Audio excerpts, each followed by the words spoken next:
Now, most Serbians, when you come to Serbia and you let them know that you're from another country, say United States, Canada, Australia, Germany, Denmark, wherever it might be, the question's always like, why would you move here? Isn't it better over there? So let's dive into some of the top reasons that I myself and many others have moved into Serbia and made Serbia their home, their center of business, and where they raise their family. Now, number one is the freedom and the people. The freedom that we have in Western societies is just a fantasy when you compare it to what you actually have here in Serbia.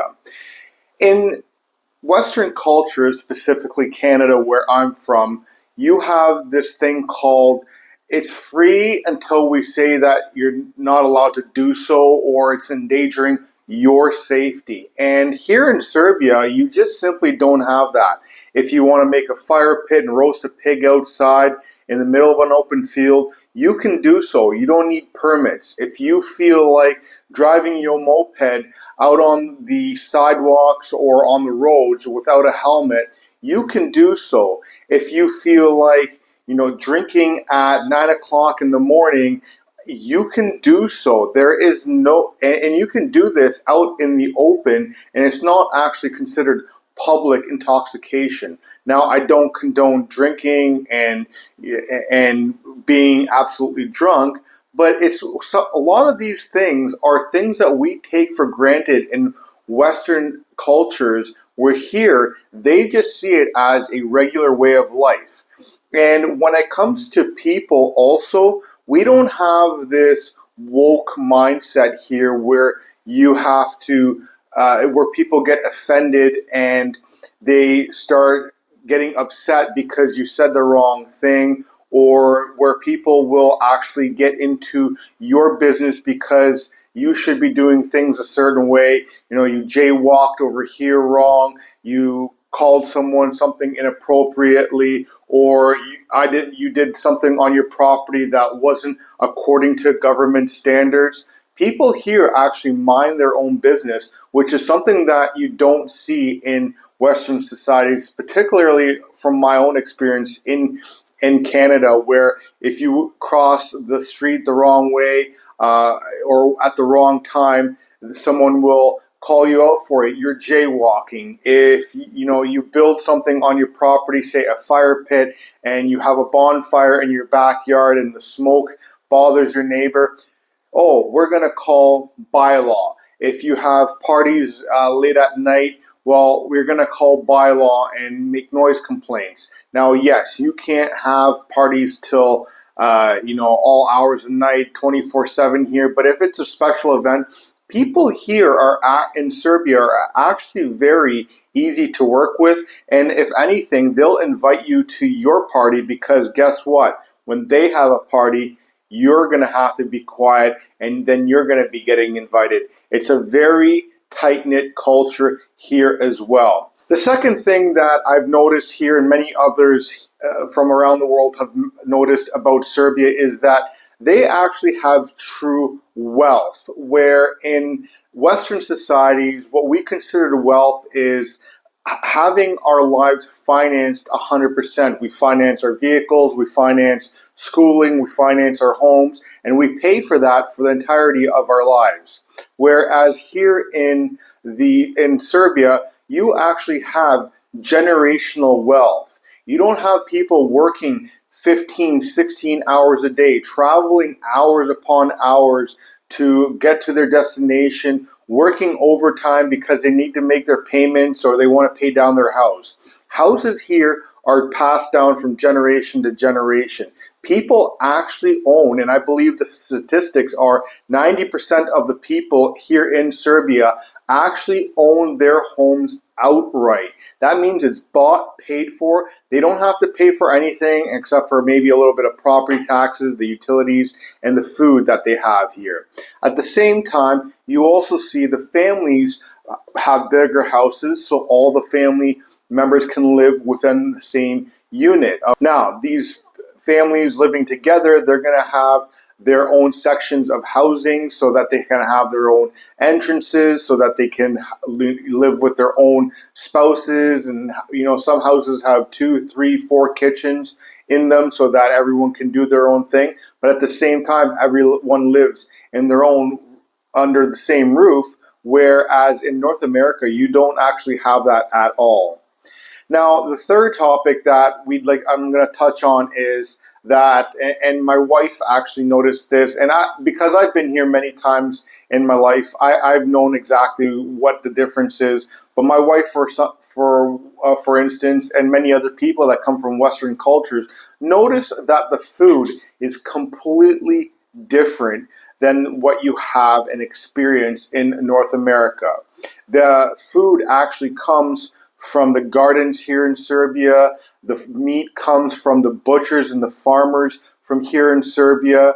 Now, if you're going to go to a grocery store, say Lidl or something else like that, you may experience some imported meat. But if you go to a farmer's market, to a local butcher, or what we call a mesara here, you're going to find really organic meat. The beef here looks completely different from what it is in North America. The pork here is completely different from North America.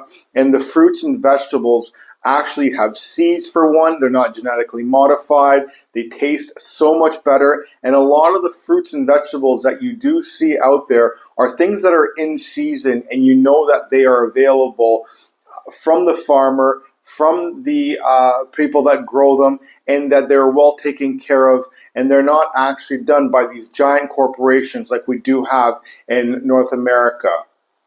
Now, the fourth topic I'd like to touch on is that is the culture and how people are here. And the culture is very old-fashioned here.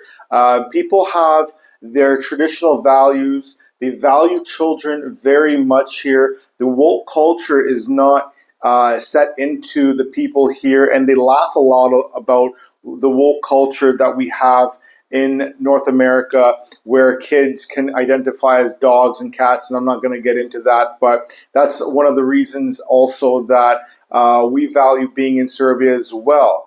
The father, or the head of the household, the male of the household, he is very protective of his family. The adults in Serbia, if they see your children wandering out on the road, they will make sure your child's safe, even if it's not theirs. Another thing that you see here in Serbia that you don't see in North America, specifically Canada, from my own experiences, kids simply playing outside. You have kids here littered all the time over the streets, playing soccer, playing basketball, playing in the sand pits, you name it. Whereas in Canada and North America, a lot of them these days are playing video games. They're isolated. The kids, the parents will give their children at very young ages, their tablets, cell phones. Here, pacify yourself with this, where you can go out and see a dozen kids playing out there, screaming, climbing trees, being actual children, and not bubble wrapped in fear for their safety, and the adults watch them, make sure that nothing happens to the kids, which is absolutely beautiful. Now, the next one on the topic is the medical system here. Many of the people that I speak with from Serbia, they like to complain about their medical system here. However, many of the people that I speak from Serbia have not actually gone to Western cultures to actually understand what a failed medical system is. For instance, in the United States, you have to get Medicaid or these other private insurance coverages. In Canada, you're lucky if you can book an appointment with a specialist within a month or two, whereas here in Serbia, we had to go see a doctor. We had some tests ran with the doctor, and then we're like, okay, so someone's going to call us with the results. They're like, what are you talking about? No, you're going to get the results right away within like 15 minutes. Just go out in the hallway, 2 rooms down, enter that office, and you'll be able to talk to the specialist or whoever it is, and you'll have your results right away. There's no need to wait, and you'll get a script right away where you can go to the pharmacy and get your script filled, which is another thing is the medication here is much cheaper than what it is in Canada. And some of the things that you need a script for in Canada, you don't even need a script for here in Serbia. For instance, if you are asthmatic and you need a puffer in Canada, you need to go to the doctor, you need to get a prescription, and those puffers are over $100. Where here in Serbia, you can just walk into a pharmacy, pick up a puffer, and they're like $3-4. They're very inexpensive here. The next thing is that many of the people I speak to and myself is the climate here. It's not humid like in southwestern Ontario where I'm from, where the humidity is very high, and it's very, very cold here in the winter. And some places in Canada that I've lived, it's minus 40 degrees Celsius, where here you're facing maybe minus 10 on a bad winter day.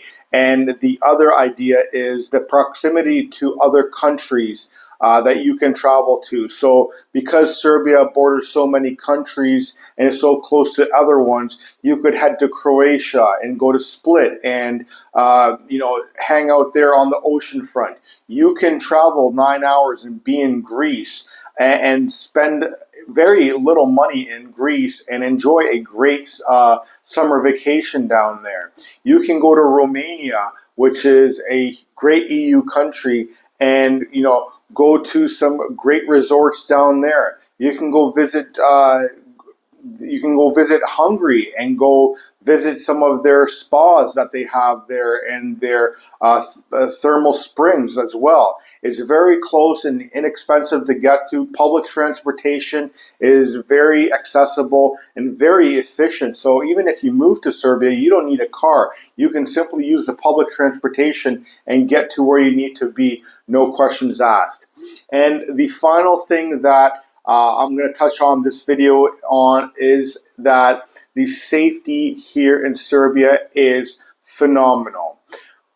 We in Western cultures believe that we are safe in our home, that we are safe on the streets. But one thing here, you can have girls and boys that are 8, 9 years old walking down the street here and no one's going to bother them. The adults and the grandparents that are sitting at home on their balconies, they're going to watch out and make sure nothing happens to them. The older kids are going to make sure nothing happens to the younger kids. The kids here are also very much more advanced because they're actually able to be kids and not be sheltered from their own selves of being hurt or something happening to them.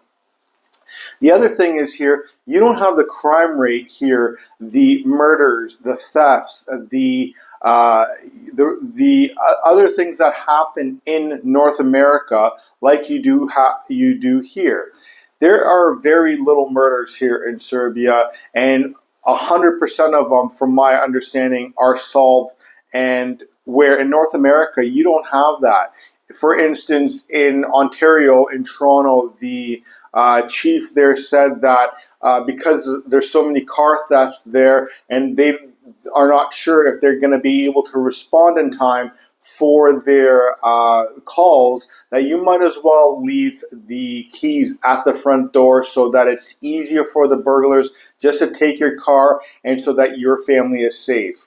And I don't believe that's somewhere that if you're looking to grow a family or have a family or have a sense of safety and security, is somewhere that you should live. If you have any questions as to moving to Serbia or looking to move to Serbia, please feel free to reach out to us at Relocation Serbia.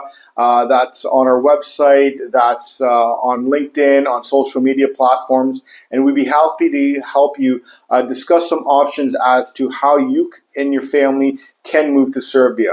I hope that you enjoyed this video, and I'll hit that like button, follow us for more information, and I'll see you on the next video.